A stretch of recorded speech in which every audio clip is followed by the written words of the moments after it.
mwayi wa alimi pa gulu la alimi la mwayi wathu m'mudzi mwa Magwira m'dera la mfumu yaikulu Chimaliro m'boma la Thyolo wagona mu ulimi wa njuchi. Kupatula phindu limene akupeza kudzera mu ulimiwu, alimiwa ali ndi masomphenya ofuna kuti mtsogolomu adzagule ng'ombe za mkaka pofuna kupititsa patsogolo ulimi wawo. Posachedwapa gulu la alimili lizakwanitsa kugulitsa katundu osiyanasiyana ochokera ku mkaka komanso uchi. Wa njuchi tifuna tugwiritse ntchito kuti uitane wa ng'ombe ucha. Koma kunena chilungamo maulimi onse ndokhazikika. Ndoti azitipasa ndalama zoti ife tizidalira tukhamene pachuma. Mwazi wetu zonse tasankha ng'ombe chifukwa chino kwathu kuno ndi ulimi umene tikuona kuti ndokhazikika. Chifukwa munthu kukhala Apo Dishon, mmodzi mwa mamembala a gululi, kufotokoza za masomphenya awo ngati gulu pa ulimi. Kupatula mbewu zina, alimi ambiri m'boma la Thyolo akuchita ulimi wa ng'ombe za mkaka. Izi zili chonchi kamba kuti kupatula vuto la malo, boma la Thyolo ndi limodzi mwa maboma amene nyengo yake ndiyozizira ndipo ndiyokomera ulimi wa mtunduwu. Anthu ambiri m'bomali amangokhala ndi malo okwanira nyumba yawo ndi khola la ng'ombe kuseri kwa nyumbayo, koma ambiri akuti akupindulabe ndi ulimi wa mtunduwu kudzera m'magulu ogula ndi kusunga mkaka. Sizodabwitsa tsopano kumva kuti ngakhale alimi pa gulu la mwayi wathu ayamba ndi ulimi wa njuchi, mapulani ndoyambitsanso ulimi wa ng'ombe za mkaka. Ngakhale angoyamba kumene ulimi wa njuchi, alimi pa gululi akuona kuti tsogolo ndi lowala. Ulimi wa njuchi umene tikupanga kuno uli ngati ulimi umodzi umene tinasankha titapemphedwa kuti tisankhe ulimi umodzi oti tingauchite kwathu kuno kuti uzakhale kuti bwesa ndalama mpaka kale. Choncho tinasankha ulimi wa njuchi. Ulimi umenewu tangoyamba pompano chifukwa tayika ming'oma yathu mu February. Ming'oma iyi ilipo 30. Choncho pamene tayika ming'oma yathu tikudikira kuti ikalowa yonse yokwanira tizatsitsa ming'oma yathu m'mitengomu ndi kukasiya pasogolo apo kumene tikeke kuli ngati kwa api ali kwathu komwe tizikakololera. Choncho ming'oma yomwe tayika apa iyi ndi gawo loyamba la ng'oma limene lili lapansi. Tikazachosa apo kuti kukasiya kokakololerako tikayika m'mastandi ndiye tikatenga gawo lapamwamba limene talisiya ife talisunga ku nyumba uko tikalitenga tikalika pamwamba. Ndicho linga chono uchi umene ife tifuna kukolola si wapansi wayi koma ndi wamwamba. Ndiye pakati pa ming'oma imene iwiri mapata awiri a ng'omawa pali sefa amene azapangise kuno kwini biwa pansi asachoke pansi pa ndikupita ku mtunda kukayikira mazira. Koma maweka zokhaja akuyenera kupita kuchoka pansipa ndi kumapita ku mtunda kumakapanga uchi.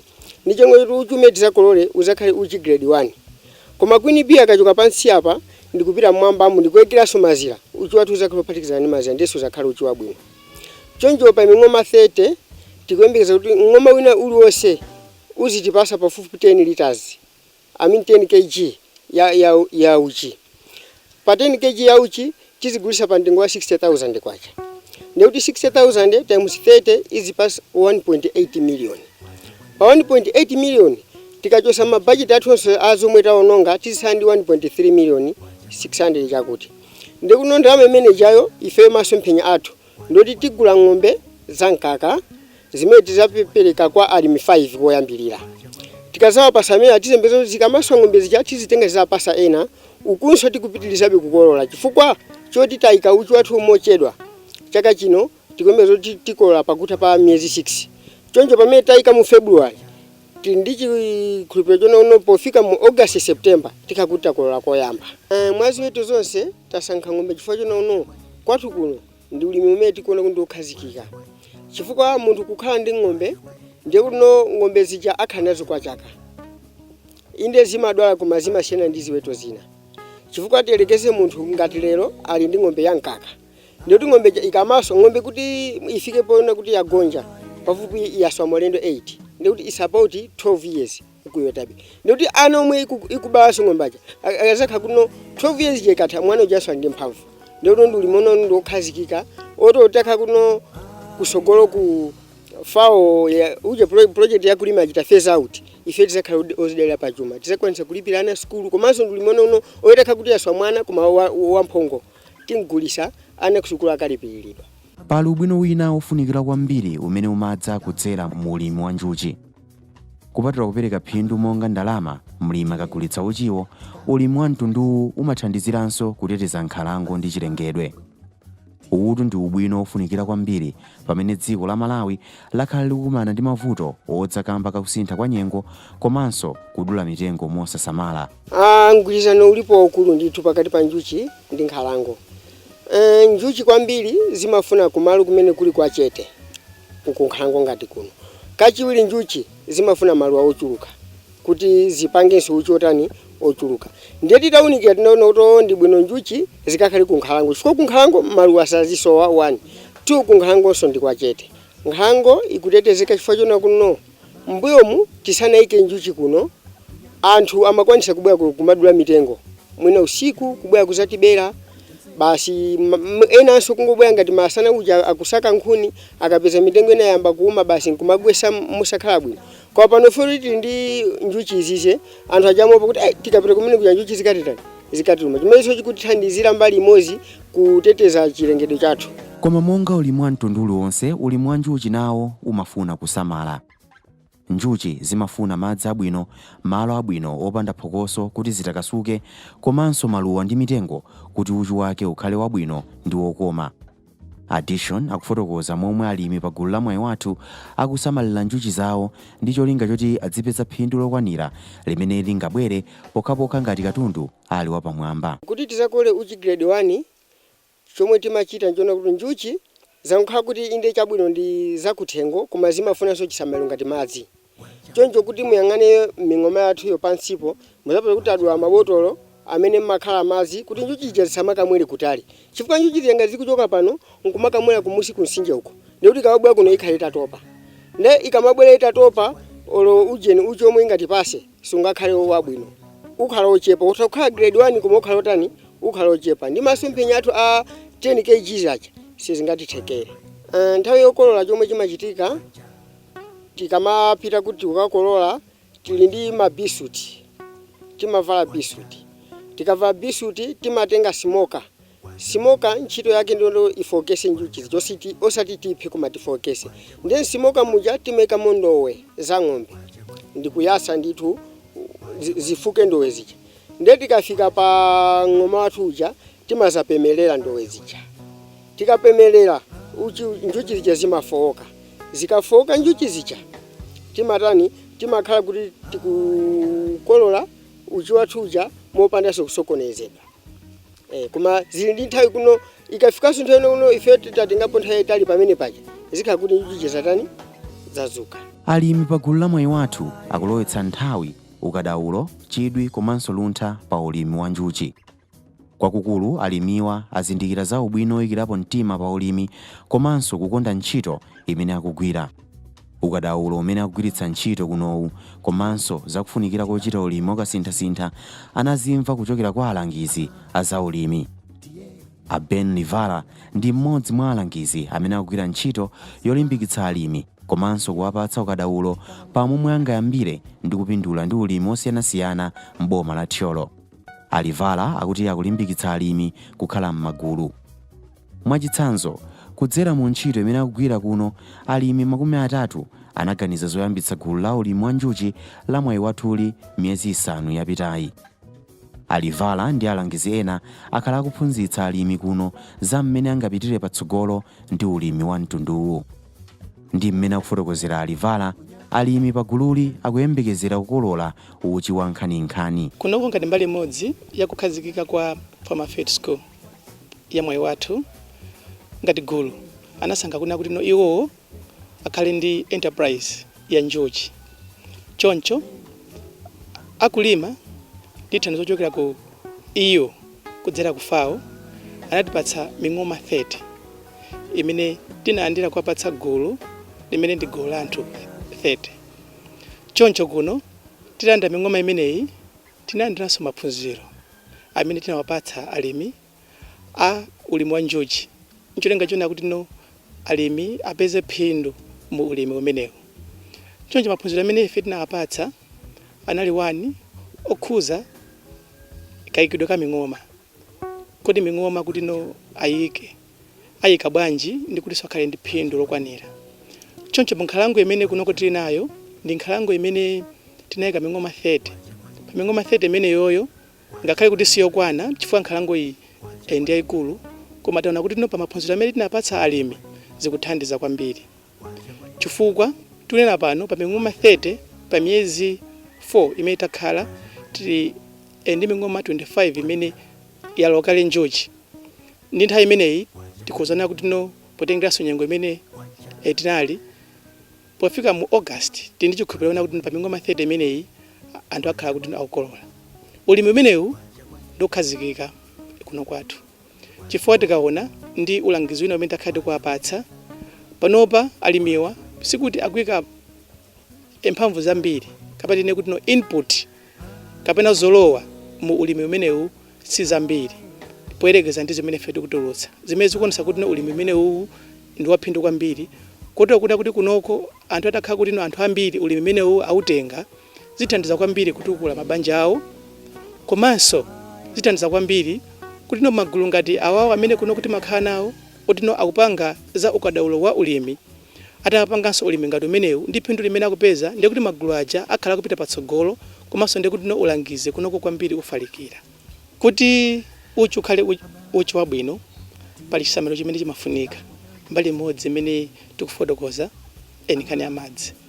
Kunoko kuli mitsinje imene ndiyozungulira, koma tikaona pa mtunda umene mitsinjeyo ili ndi mtunda abe otali tili ndi 200 meters kapena 150 meters, koma pa njuchi zimafuna mtunda at least mtunda ukwana 100 meters.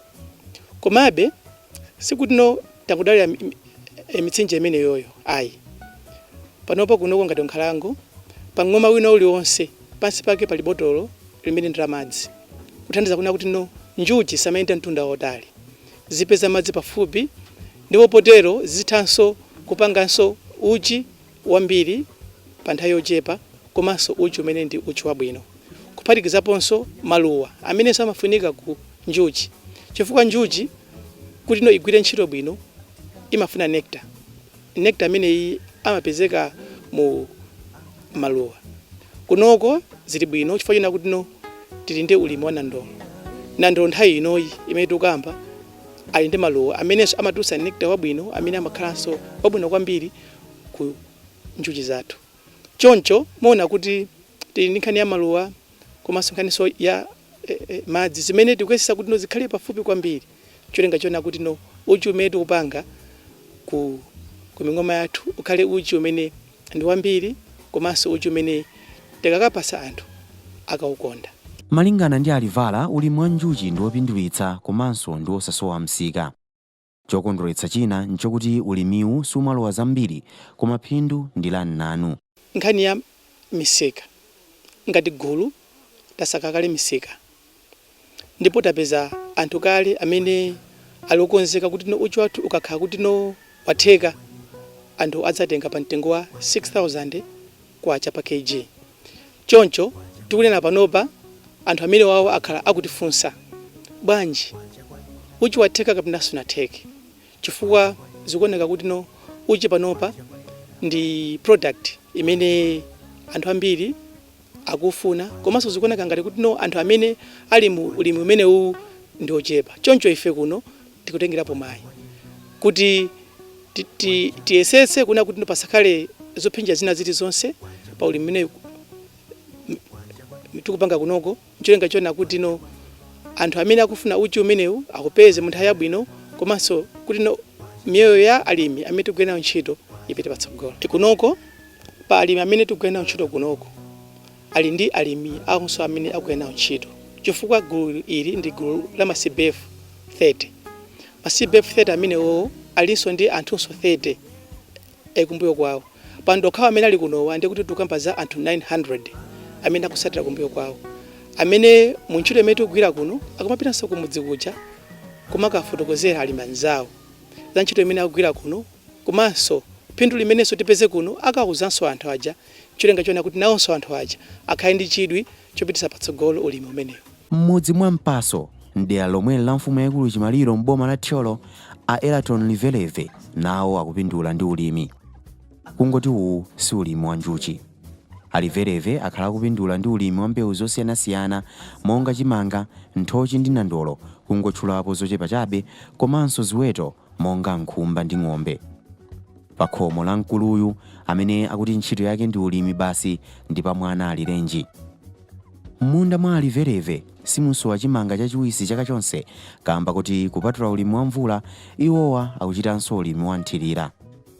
Asanayambe ulimi, Alivereve ankafuna kuchoka m'dziko muno ndi kukachita maganyu kunja monga anthu ena pofuna kuthawa umphawi. Pano nyengo za mkuluyu zasintha kudzera mu ulimi. Tapindula chifukwa ndakwanisa kumanga nyumba imene nimaganiza mbuyo mukuti mwina nimangaza kuti nchoke ku Malawi ndipemphe maiko ena ndikakhale konko ndikagwira ku maganyu. Koma pano maganizo ona kuti ntakupita ziko na line yake ndikagwire ku ganyu inacho siratu. Ine ntchito yanga kwambiri ndi olima. Kwambiri makhulupirira una kuti mukulima imene muli zonse. Chifukwa munthu ina aliyense kuti akamagwira ntchito ina iliyonse pomaliza amene kuti afike pokhala pa tebulo. Even the Bible ananena kuti adaphunzitsa Musa Yesu anakhaso pa zakudya. Ndiye imatifotokoza kuti ngati kudya kutaphonye ndi kuti palibe china chilichonse chingachitike. Ndiye makhulupirira kwambiri kulima.